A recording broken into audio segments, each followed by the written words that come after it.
રોડે હોન્ડા મૂકીને ખેતર હાલતા થઈ ગયા. આ છે અમારો માર્ગ જવાનો. હાલતા હાલતા પાંચસા ચડાવી દીધા છે. આગળ કીચડ આવશે. જુઓ તમે આ કીચડ જેવું છે. આ તો અમારો માર્ગ ખારો છે. ચોમાસામાં તો અમારે ઢીસણ હમાણું પાણી ભરેલું હોય. આ છે અમારા ખેતરનો પહેલો બ્લોક. લાઈક શેર સબસ્ક્રાઇબ કરજો. આ કયા પક્ષીનો માળો છે કોમેન્ટ કરજો.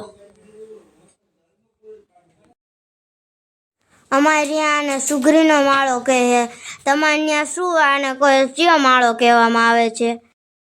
એક ખેતર હાલતા હાલતા જવું પડશે, પછી અમારું ખેતર આવશે. હવે અમે સલ્લી ઉપર થઈને જઈએ. આ માંડ સડ્યા કાંઈ, અને પછી તો આમાં ઠેકોડો મારવો પડ્યો.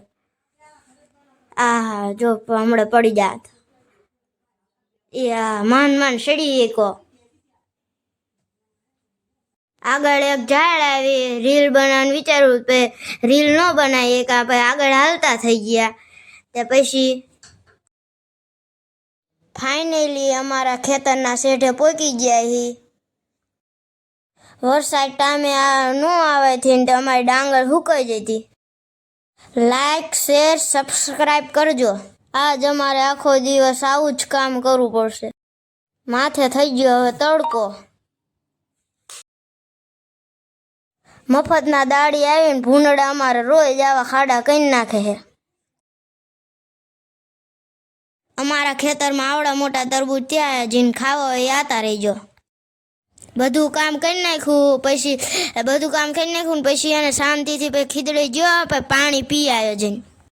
જ્યાં હું પાણી પીવા આવ્યો તો આ હતો અમારો ખીદડો. વળી પાછું આ મોટું તરબૂચ જડી ગયું હોય. જેને પણ ભાવતો હોય એ કોમેન્ટ કરે.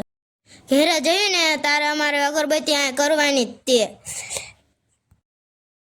આવડા મોટા અમારા ખેતરમાં લીંબુ થાય. કોઈના ખેતરમાં થતા હોય તો કોમેન્ટ કરજો. આનથી અમે પાણી પાવી શિયાળામાં, ઉનાળામાં અને પિયત કરવી. આમ બાજુમાં એક કૂવો છે એનથી પાવી પાણી. અમારો વિડીયો કેવો લાગ્યો? સારો લાગ્યો હોય તો લાઈક સબસ્ક્રાઈબ ને શેર કરજો.